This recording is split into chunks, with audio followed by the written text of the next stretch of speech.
로마서 5장 7절에서 11절 말씀 다 찾으셨죠? 자, 우리 교독하겠습니다. 의인을 위하여 죽는 자가 쉽지 않고 선인을 위하여 용감히 죽는 자가 혹 있거니와,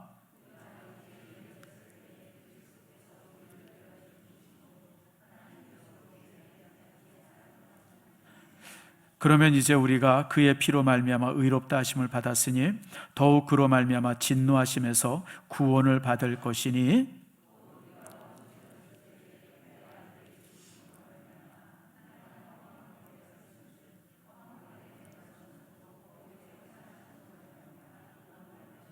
함께 읽습니다. 그뿐 아니라 이제 우리로 화목하게 하신 우리 주 예수 그리스도로 말미암아 하나님 안에서 또한 즐거워하느니라.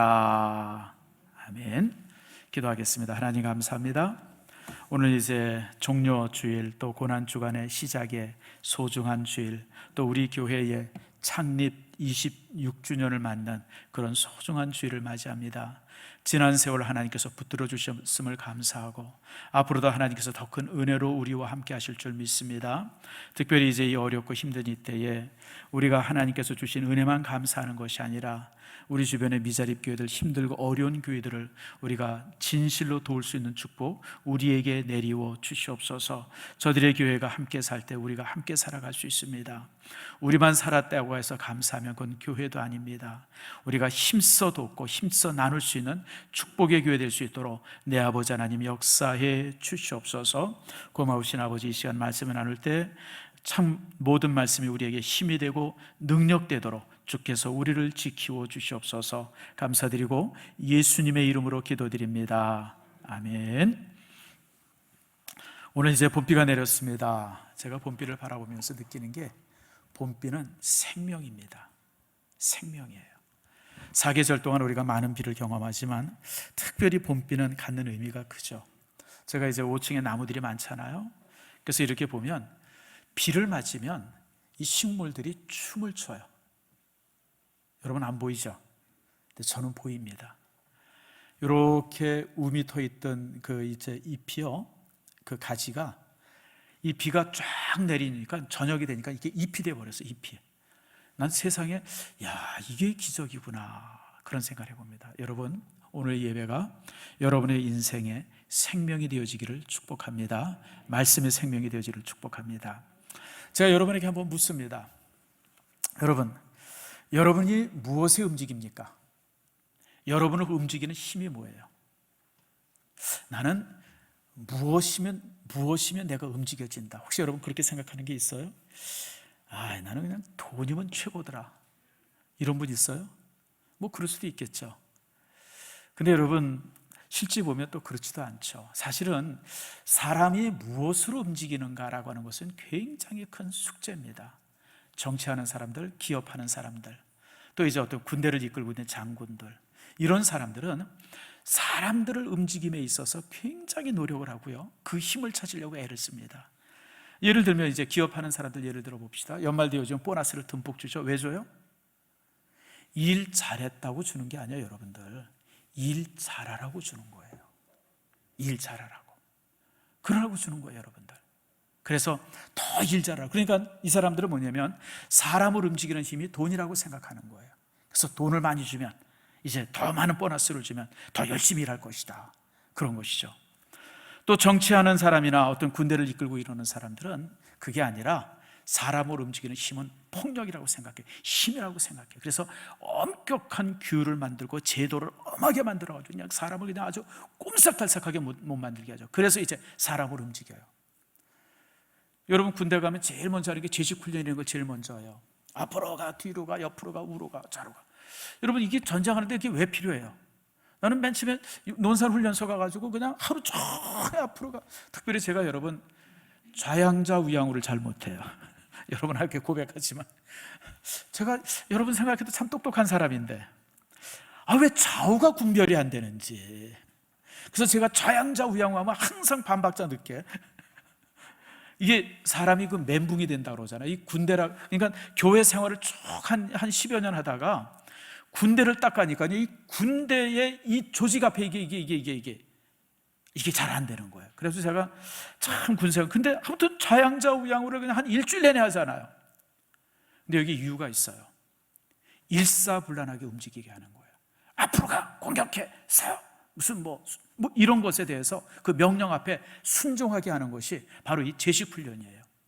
그러니까 이제 이런 사람들은, 이렇게 생각하는 사람들은 규율을 엄하게 만들고 제도를 엄하게 만들어서 이제 이렇게 사람을 이제 움직이려고 그러죠. 근데 이제 이렇게 이제 제도를 엄하게 만들고 엄한 규율을 만들려고 하는 이런 사람들은 그 이유가 있습니다. 인간의 본성이 악하다고 생각하는 사람들이에요. 인간이라고 하는 존재는 악한 존재이기 때문에 강한 규율이나 힘을 가지고만이 통제할 수 있다고 생각하는 사람들이에요. 그런 사람들은 아주 규율을 엄하게 만들고 제도를 아주 그냥 아주 세게 만들고 막 그냥 이렇게 벌금을 막 때리고 감옥들을 그냥 막 크게 만들고, 그래서 조금만 잘못해도 그냥 엄하게 벌하고, 바로 이런 걸 하는 사람들은 뭐냐면 사람 자체는 악하기 때문에 이런 어떤 규율이나 제도로 밖에는 사람을 통제할 수 없다고 생각하는 사람, 거기에 근거하는 거예요. 지금 우리나라가 그러잖아요. 여러분, 코로나 바이러스로 인해서 우리나라가 조금 어렵긴 하지만요, 너무 사사건건 아주 제도화해가지고 사람을 숨도 못 쉬게 만들어요. 제가 저번 주 화요일인가요? 이제 식사를 좀 하는데, 우리 성도님들이랑 식사를 하는데 6명이 갔어요. 근데 차를 따로 갔어요. 그리고 가서도 모른 척해요. 세상에 무슨 이런 거지 같은 상황이 어디 있어요, 솔직하게. 아니 여러분, 4명이 앉아서 먹으면 안전하고 5명이 앉아서 6명이 앉아서 같이 먹으면 식당에 6명, 8명이 들어가면 코로나 바이러스 걸린다, 이런 웃기지도 않는 상황이 어디 있어요, 여러분들? 내가 볼 때는 이건 정말 말도 되지 않는 상황이에요. 아니 또 코로나 바이러스가 9시까지는 가만히 있다가 10시 넘으면 또 막 기승을 합니까? 이런 식당이나 가게나 이런 거 9시 넘어서 못한다, 10시 넘어서 못한다. 물론 밤새서 무슨 이런 것들이야 이제 이렇게 통제할 수 있겠지만, 난 이런 제도가 너무 참, 이 나라가 이게 왜 이러나. 또 우리 교회에서 이렇게 철야, 벌써 한 2달 됐네요. 철야 기도를 하는데 그냥 공무원이 나왔어요. 누가 신고했다나. 근데 요즘 공무원들이 혼자 안 하고 경찰을 데리고 와요. 그럼 우리가 겁먹을 줄 알고.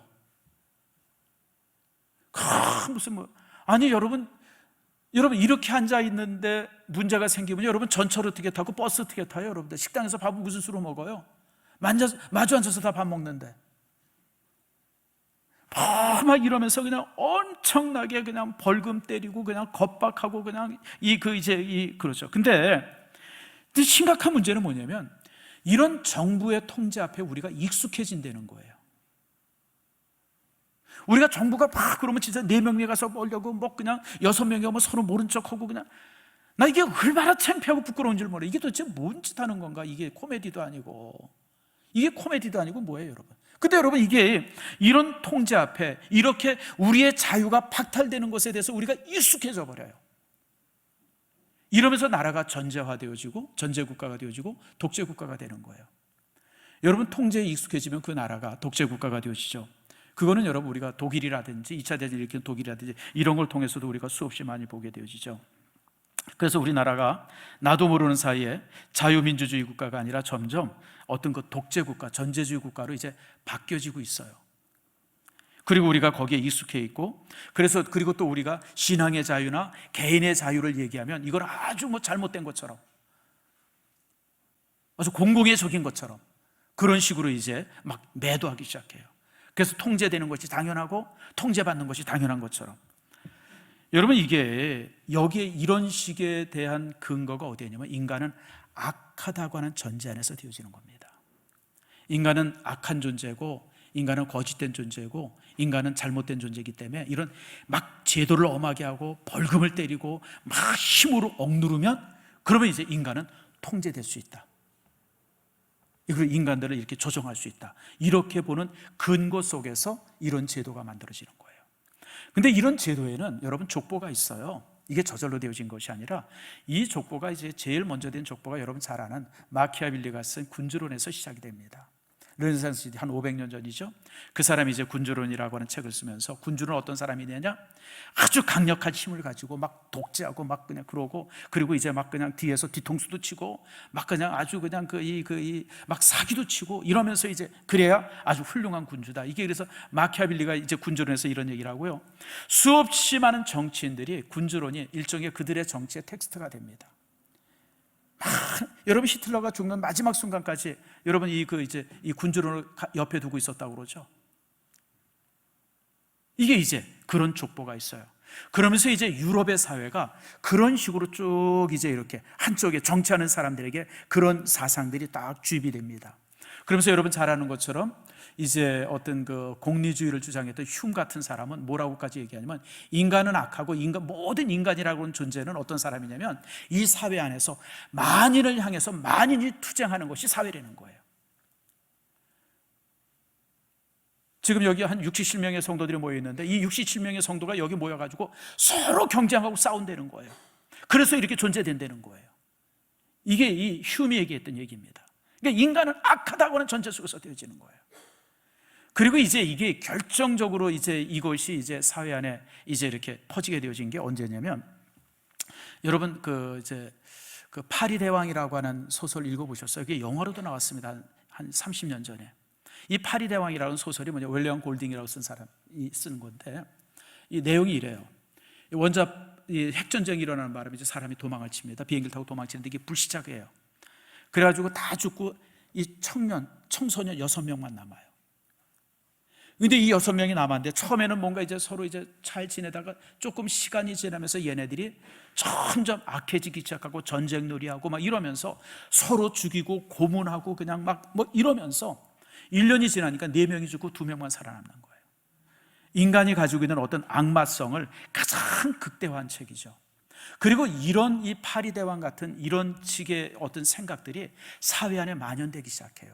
그러면서 이제 결정적인 역할을 했던 게 여러분 잘 아는 이기적 유전자라고 하는 책이에요. 이게 리차드 여러분 도키슨이 쓴 책인데, 여기서 이제 리차드 도키슨이 뭐라고 얘기하냐면, 이 땅에 있는 모든 생물은 이기적인 유전자를 지닌다는 거예요. 이기적 유전자가 바로 그거예요. 우리가 다 이기적인데 살아남아 있는 존재는 어떤 존재냐면 싸워서 이긴 존재만이 살아남는다는 거예요. 적자생존이죠. 그리고 그래서 모든 생물의 유전자 속에는, 유전자의 DNA 속에는 인간의 이런 이기적 유전자가 다 들어있다. 그래서 우리는 그런 우리 유전자 안에 들어있는 이기적 유전자에 의해서 움직이는 게 바로 지금 우리 인생들이다, 인간들이다. 여러분 모두가 그렇게 움직인다는 거예요. 그래서 이 책이 한 40년 전에 나왔는데 모든 생물학의 근간이 되는 책이 돼요. 그러니까 생물학자들이 생물을 연구할 때 생명이라고 하는 것이 무엇이냐? 이기적 존재라는 거예요. 자기가 살기 위해서 다른 것들을 막 죽이고 이러면서 자기가 사는 존재가 이 생물들이다. 그리고 좀 이런 사상들이요, 지금 사회 속에 굉장히 만연되어 있어요. 그래서 인간은 악한 존재고 인간은 이기적인 존재고, 그래서 인간을 통제하는 방법은 무력이나 폭력밖에 없다. 그게 이제 사회가 가지고 있는 어떤 제도들이죠. 그런데 여러분 그 사람들이 글을 잘 써요. 그래서 그런 글을 저도 이제 그 책들을 읽어보면서 느끼는 게 그런가? 진짜 그런가? 막 그런 생각을 하게 돼요. 근데 여러분 생각해 봅시다. 나라고 하는 존재가 내 주변에 있는 수없이 많은 존재들을 죽이고 물리치고 그래서 살아남은 유일한 존재라고 그러면 생명의 의미가 뭐예요 도대체? 산다고 하는 것의 의미가 뭐예요? 남 죽이는 게 사는 거예요? 다른 사람 짓밟는 게 사는 거예요? 그래서 사실 그 사람들의 이런 논리는 내가 볼 때는 이 사회를 정말 악하게 만들어요. 그리고 그런 원리 속에서 지금 사실은 여러분 리얼리티라는 게 있죠. 리얼리티, TV 보면 종종 리얼리티 나오잖아요. 어떤 상황을 만들어서 사람이 악마적으로 변하는 것들을 이렇게 막 이렇게 그 카메라 가지고 몰래 카메라로 찍고, 이게 이제 리얼리티라고 하는 그 TV 프로그램인데, 이런 속에 보면 막 그런 것들을 이렇게 교묘하게 조장해서 그런 상황을 만드는 것을 제가 보게 되어져요. 근데 여러분 진짜 인간이 그렇습니까? 그렇다면 여러분 생명이라는 의미가 무슨 의미예요? 여러분 폭력만이 유일한 대안이라고 생각한다 그러면 여러분 이 땅의 삶이라고 하는 것은 아무 의미가 없죠. 그렇잖아요 여러분. 그러나 여러분 이제 이런 사람들은 이런 상황을 가지고 이런 이야기를 통해서 인간은 악마적 어떤 이제 본성이 있다고 하는 것을 막 극대화시키고 그러는데요, 실제 사회를 보면 전혀 안 그렇습니다. 내가 볼 때 이런 거는 몇몇 사람들이, 그리고 특별히 어떤 매스컴이라든지 어떤 그런 걸 통해서 이렇게 그런 것들을 부각시키는 것이죠. 사실은 내가 볼 때 그렇지 않아요. 자, 예를 들어 볼까요? 100년 전에 타이타닉 사건, 유명한 사건 아닙니까? 한 8천여 명의 사람들이 배를 타고 가다가 배가 이제 빙산을 부딪혀서 이제 이 침몰되어지는 사건인데요. 가장 많이 그 8천여 명의 사람들이 죽어가면서도 가장 많이 살았던 사람들이 누군지 아십니까? 아이들이에요. 아이들은 거의 90% 삽니다. 그 사람들이 그 흑해에, 그 북극해에 그 찬물 속에 몸을 던지면서도 누구를 제일 먼저 살리면 아이들을 제일 먼저 살려요. 그리고 여자들을 살립니다. 여자들은 거의 80%가 살아요. 남자들은요 거의 80%가 죽습니다. 만약에 인간의 본성이 악이라 그러면, 인간의 본성이 악이라 그러면 여러분 당연히 남자들이 많이 살아야 돼요. 건장한 남자들이 제일 많이 살아야 돼요. 그렇잖아요 여러분들? 그런데 안 그렇잖아요 여러분들. 실제 펴보니까 전혀 안 그래요. 우리가 영화 벌써 타이타닉이라는 영화가 나온 지 한 30년 가까이 됐나요? 그 영화 보면서도 저도 굉장히 느낀 게 참 이렇게 감동을 많이 받았어요. 아주 거기 나오는 셀린 디온의 노래라든지 뭐 또 그 장면이 참 우리에게 많은 감동을 줬죠. 근데 제게 타이타닉에 이에서 가장 인상적으로 남는 장면은 두 개예요. 보통 타이타닉을 선전할 때는 그 뭐 배 만마리 앞에서 막 이러고 있는 게 제일 인상. 여러분 그건 내가 볼 때 그냥 아니고 가장 제게 인상이 남는 장면은 두 장면이에요. 어떤 장면이냐면 디카프리오가 물에 빠지는 장면이에요. 자기 사랑하는 여인을 판자 위에다 얹혀놓고 디카프리오가 이렇게 매달려 있잖아요. 근데 그 판자가 두 사람을 살릴 수 있는 판자가 아니었었어요. 그러니까 디카프리오가 어떻게 하죠? 탁 손을 놓잖아요. 그리고 흑해의 찬물 속에, 북극해의 찬물 속에 빠져들어가잖아요. 저는 그 장면이 가장 제 인상에 남았어요. 여러분 인간이 악마라 그러면 그거 어떻게 설명하죠? 저는 그 장면을 이렇게 기억할 때마다, 생각할 때마다 아, 내가 아내를 이렇게 사랑해야지, 항상 그런 생각을 가져요. 우리 남자들 그렇게 사랑해야 되는 거예요. 아내를. 그 상황 속에서 정말 아내를 살리기 위해서 그 찬물 속에 자기를 던질 수 있는 용기가, 그게 남자다움이에요. 참 그 장면이 제가 기억나고, 또 하나 기억은, 그리고 이제 마지막 장면이죠. 여인이 나와서, 할머니가 나와서 반지를 딱 빼가지고 물에 던지잖아요. 그때 여러분 무슨 생각 들었어요? 아이고 저 비싼 거 저거 수백억이랬는데. 여러분 그런 생각 들었어요? 그 장면이 이해가 됐어요. 그렇지, 지금까지 자기 생명을, 자기 삶을 지탱한 것이 그 사람의 사랑이었다고 하는 것을 생각할 때에 그 남자가 죽은 그 바다 위에 자기의 자기를 이 가장 비싼 거지만 그걸 빼서 물에다 던질 수 있는 것, 그게 사랑이죠.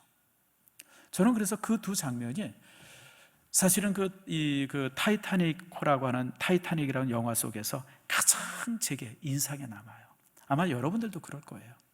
그 앞에서 이러는 거 애들이나 좋아하는 장면이고, 실제 인생의 어떤 이 깊이를 아는 분들은 그렇지 않죠. 여러분 이게 인간이에요. 사람은 폭력이나 힘에 의해서 통제되는 것이 아니라 사실 이렇게 사랑으로 통제가 됩니다. 그리고 그런 사건은 우리 주변에도 무수하게 많아요. 여러분 세월호 사건이 있었잖아요. 벌써 8년 됐네요. 저는 정말 나쁜 사람들이 인간의 불행을 자신의 어떤 그 목적을 위해서 사용하는 사람들이에요. 여러분 지금 이 세월호 사건이 얼마나 슬픈 사건인데, 이걸 가지고 몇몇 사람들이 대통령 되는 데 써먹고, 무슨 국회의원 되는 데 써먹고, 정치적으로 이기려는 데 써먹고, 그냥 아무튼 이게 무슨 알라딘의 무슨 요술램프처럼 그냥, 그 사람들 정말 나쁜 사람들이에요. 악마보다 더 나쁜 사람들이에요. 아이들이 어떻게 죽었는데 그런 죽음의 장면을 가지고 지들 어떤 정치적인 걸 이루는 데 사용을 해요. 정말 나쁜 사람들이에요. 근데 여러분 우리가 죽은 아이들만 생각해 보지 마세요. 여러분 아이들도 참 괜찮았지만, 참 불쌍하고 안 됐지만, 많은 선생님들이 자기 구명조끼를 벗어서 아이들에게 주고 죽었어요. 여러분 이거 어떻게 설명할래요? 인간이 악하다 그러면 여러분 그게 설명이 돼요? 선생님들이 아이들이 막 그냥 이러고 그러면 자기 구명조끼를 벗어서 애들에게 입히고 본인이 죽은 거예요.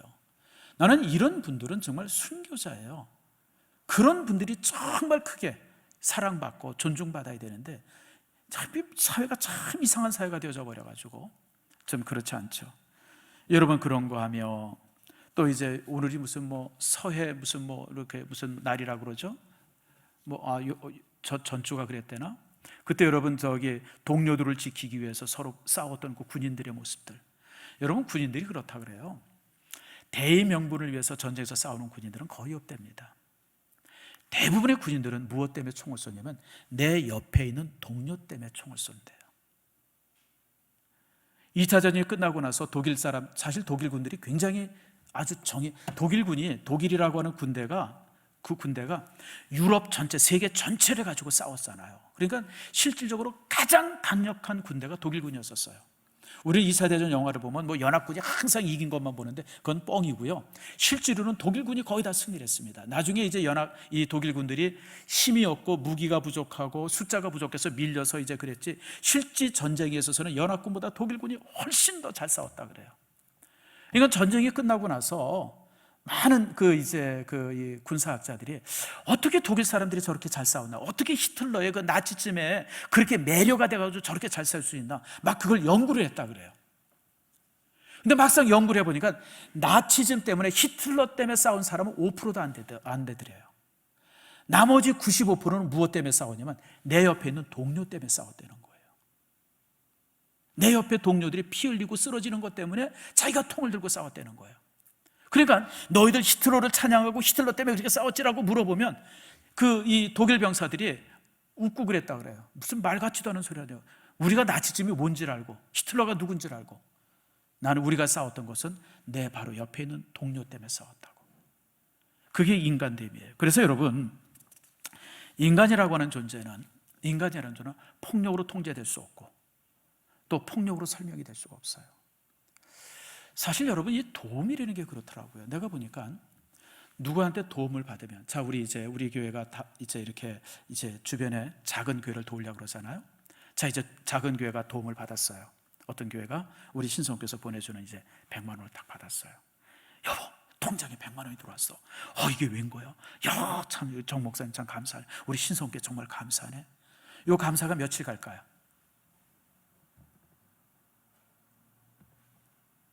이 정신 한 며칠 갈 것 같아요? 내가 볼 때 일주일 안 가요. 도움을 받은 것은 아무리 오래 가봤자 몇 달 안 가요. 근데 여러분, 도움을 준 우리는 얼마 가요? 우리가 그때 어려운 거에 이런 도움을 줬어. 이런 도움을 주고 나면 얼마나 갈까요? 여러분, 정말 놀라운 사실은 도움을 받은 사람보다 도움을 준 사람이 훨씬 더 행복해요. 이건 제 얘기가 아니라 이건 심리학자들의 얘기고 통계적인 학자들이에요. 그러니까 정말 인간 삶에 있어서 신비한 것 중에 하나는 도움을 준 사람이 훨씬 더 행복을 느낀다는 거예요. 도움을 받은 사람보다. 이게 무슨 얘기냐면 모든 인간은 자신이 누구를 돕는 행위를 통해서 자신의 존재의 이유를 찾는다는 거예요. 내가 누구를 돕고 누구를 사랑하고 누구를 지켜주고 막 그런 걸 통해서 삶의 목적을 발견한다는 거예요. 그게 인간됨이라는 거예요.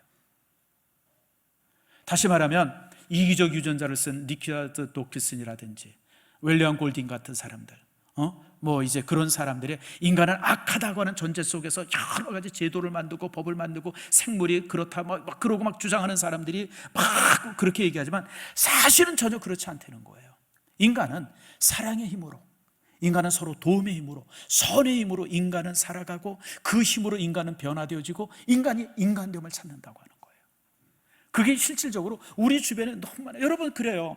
우리 주변에 이렇게 보면 신문이라든지 TV에 이런 데서 악한 사람들, 악한 얘기들이 무수히 많이 나오지만 실제 우리 사회는 전혀 그렇지 않은 모습 속에서 사회가 돌아가고 있음을 우리가 보게 되어지죠. 여러분, 폭력은 폭력으로 대항할 수가 없어요. 그리고 폭력을 가지고는 사람이 통제되지 않아요. 북한 사람들도 폭력으로 사람을 통제할 수 있다고 생각을 해요. 그래가지고 컬핏하면 미사일 쏘고 컬핏하면 남한을 향해서 불바다 얘기하잖아요. 근데 불바다 얘기할 때 처음에 어땠어요? 그냥 움찔했잖아요. 저놈들이 진짜 우리한테 원자폭탄 쏘려나? 근데 이게 시간이 가면 갈수록 이제 불바다 얘기하면 우습지도 않죠. 자식들 저 꼴값을 하네. 지들이 불바다에 되려고 그러나. 우리가 그런 생각, 이게 왜 그런지 아세요? 인간은 폭력으로 다스려질 수 없다고 하는 거예요. 그러니까 북한 사람들이 그냥 남한을 어떻게 해서든 그 폭력으로 어떻게 그냥 해보려고 그냥 막 그러지만, 여러분, 남한 사람들이 우리가 폭력에 의해서 이렇게 통제가 됩니까, 여러분들? 인간은 폭력으로 통제될 수 있는 존재가 아니에요, 여러분들. 인간은 폭력을 이길 수 있는 힘이 우리 안에 있어요.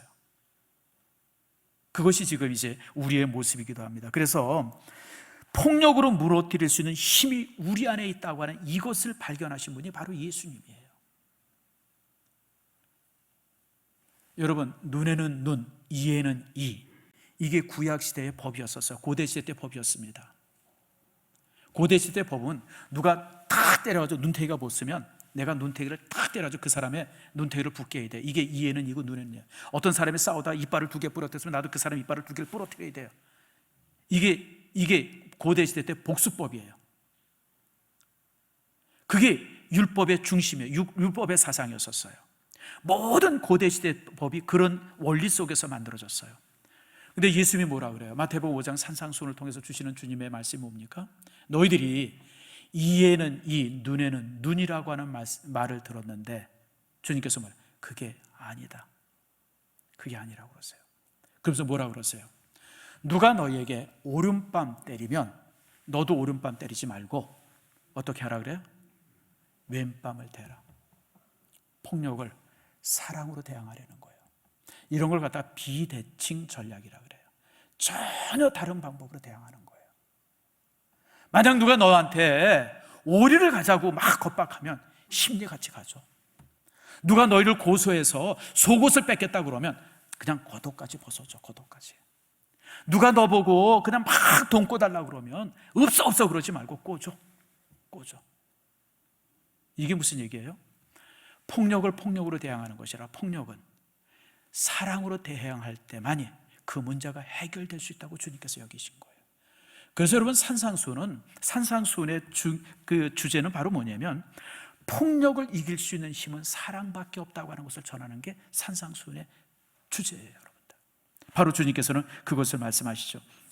그래서 여러분들 오늘 집에 가시면 마태복음 5장 38절부터 되어지는 말씀을 쭉 한번 읽으세요.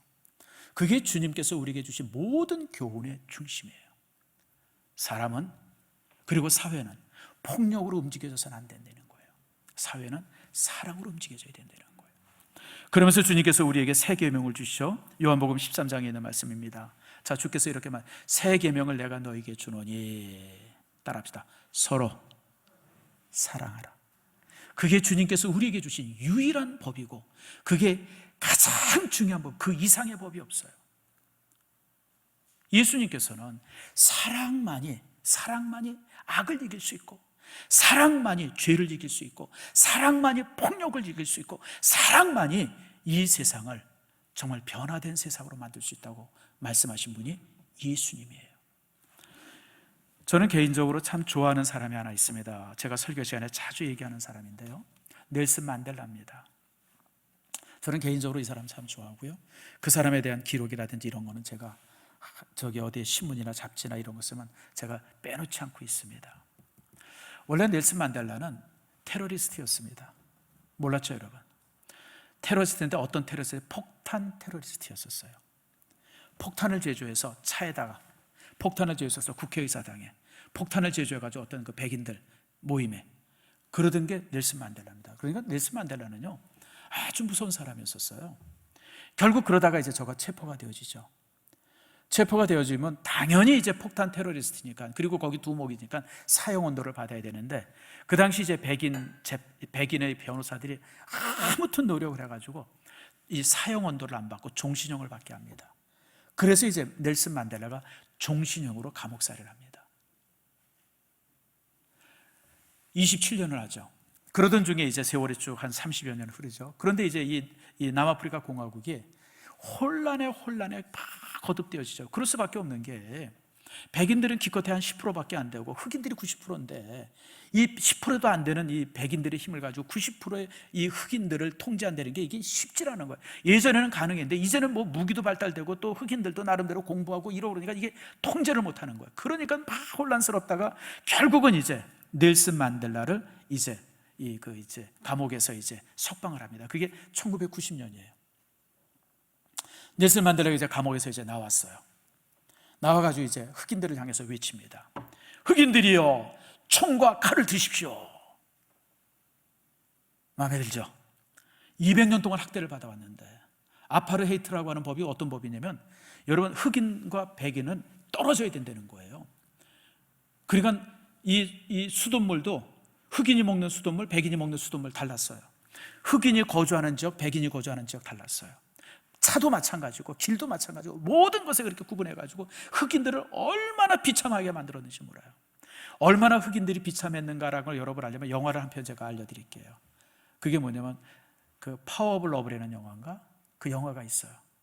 그 당시 이제 아파르헤이트 때 그때 백인 청년 하나가 흑인들을 위해서 싸우는 뭐 이제 그런 내용의 영화인데, 한 30년 정도 된 영화인데 여러분 한번 찾아서 보세요. 파워 오브 러브예요. 막 그냥 흑인들은 그냥 짐승보다도 못한 취급을 받았는데, 이제 넬슨 만델라가 흑인들을 향해서 외칩니다. 흑인들이여, 총과 칼을 드십시오. 근데 뭐라 그러냐면 이제 그 총과 칼을 바다에다 버리십시오. 말이 돼요? 이제 복수할 날을 기다리고 있는 그 흑인들을 향해서 그 복수할 모든 무기를 들어서 바다에다 버리려는 거예요. 근데 이게 넬슨 만델라의 말이니까 백성들이, 흑인들이 거기에 순종을 해요. 그래서 저들이 이제 결국은 복수하는 것을 포기하고, 그리고 이제 저들이 이제 투표에 참여해서 새로운 정부를 만들죠. 그리고 이제 흑인 정권을 만들면서 넬슨 만델라가 이제 초대 대통령이 되어져요. 근데 여러분, 초대 대통령이 되어져가지고 결코 쉽지 않았어요. 여러분 생각을 해보세요. 백인들이 200년간 지배해 왔는데 그 모든 권력을 다 빼앗겼는데 백인들이, 여러분, 이게 되겠어요? 그래서 백인들이 사실은 반란을, 내란을 준비합니다. 콘스탄틴이라고 하는 백인이 하나 있었는데 백인 소장이에요. 백인들에게는 영웅이었었어요. 전쟁 영웅이었습니다. 그래서 콘스탄틴을 중심으로 해가지고 내란을 일으키기 위해서 무기를 준비합니다. 그래서 수만 명의 사람들이 무기를 가지고 이제 이렇게 내란을 준비하고 이제 일촉즉발의 상황이 되어졌어요. 그때 이제 넬슨 만델라가 콘스탄틴을 만납니다. 이제 만납시다. 그래서 둘이 만나요. 만나가지고 넬슨 만델라가 이렇게 말합니다. 장군, 이 사람은 이제 장군은 아니죠. 이미 퇴역했으니까. 그런데도 장군, 제너럴 이렇게 부르면서, 이 전쟁에서 승리하는 사람이 있겠습니까? 그리고 물어봐요. 이 전쟁에서 누가 승리하겠습니까? 흑인이 승리할 수 있겠습니까? 백인이 승리할 수 있겠습니까? 다시 말하면 이 전쟁에서 승리한 사람이 있겠습니까? 라고 묻는 것은 둘 다 패배하게 됩니다. 바로 그거예요. 결국 그렇게 해서 콘스탄틴을 설득해가지고 이 백인들의 반란을 막습니다. 내란을 막죠. 그러면서 이제 이 남아프리카 공화국이 흑백이 공존하는 사회를 만들어요. 한 번은 이제 재미난 일화가 하나 있더라고요. 이 넬슨 만델라랑 아주 친했던 친구가 하나 있어서 묻습니다. 그 기자가 물었다 그래요. 당신이 넬슨 만델라랑 아주 친한데 내가 하나 물어보겠습니다. 넬슨 만델라의 약점이 도대체 뭡니까? 사람은 다 약점이 있잖아요. 근데 그 친구가 그렇게 말했다 그래요. 예, 그 사람의 약점이 하나 있습니다. 그 사람의 결점이 있습니다. 그 결점이 뭐냐면 그 사람은 사람을 믿으면 완전히 믿습니다. 그게 결점입니다. 근데 이게 결점 맞아요? 사람을 믿으면 완전히 믿어요. 근데 이게 결점인가요? 저는 여러분 모두가 그런 사람 되기를 원합니다. 좀 속이면 어때요? 뭐 그럴 수도 있죠, 인간은. 근데 정말 넬슨 만델라는 사람을 믿으면 완전히 믿었어요. 그래서 저가 속임도 당했을 것이고 뒤통수도 맞았을 것이고 배신도 받았을 것이고, 그런데도 믿기 시작하면 끝까지 믿었어요. 근데 그 믿음이 지금의 나라를 만든 거예요. 넬슨 만델라는 인간은 근원적으로 선하고 그리고 사람을 움직일 수 있는 힘은 사랑이라고 하는 사실을 알았던 거예요. 어떻게 생각하면 예수님의 가장 큰 수제자가 그 사람이었었어요. 그래서 그가 정말 이 아프리카에서 유일하게 흑백이 공존할 수 있는 그런 나라를 만들었고, 지금 이제 그 나라가 뭐 좀 참 아슬아슬한 점들이 있어요. 그럼에도 불구하고 나라가 지금 이렇게 다른 아프리카 국가와는 전혀 다른 모습으로 이렇게 만들어져 가고 있음을 우리가 보게 되어집니다. 여러분, 우리를 움직일 수 있는 힘은 사랑입니다. 여러분을 움직일 수 있고 여러분이 움직이는 힘도 사랑이죠. 그리고 이것을 또 이제 가장 또 우리에게 적용시키신 분이 하나님이세요. 자, 봅시다. 죄의 삭은 뭐죠? 사망이에요. 이게 율법의 기초예요. 죄의 삭은 사망이에요. 죄진 사람은 죽어야 돼요. 근데 하나님께서는 이 사망의 법을 가지고는 인간 누구도 구원받을 수 없다고 하는 사실을 아시죠? 왜냐하면 율법을 가지고는 누구도 구원받지 못하잖아요.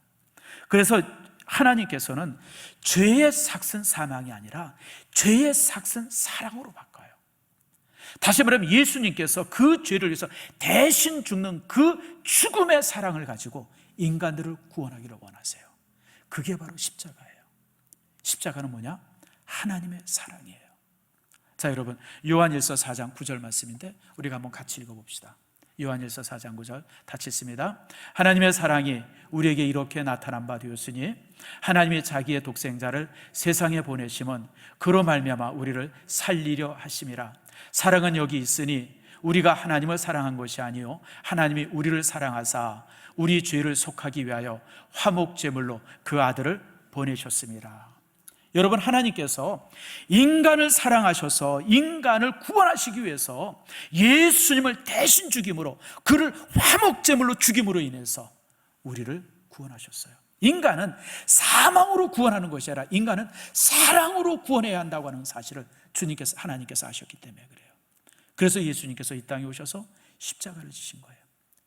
그래서 십자가가 사랑인 겁니다. 사랑하는 성도 여러분, 우리는 바로 주님의 사랑 때문에 살아난 존재입니다.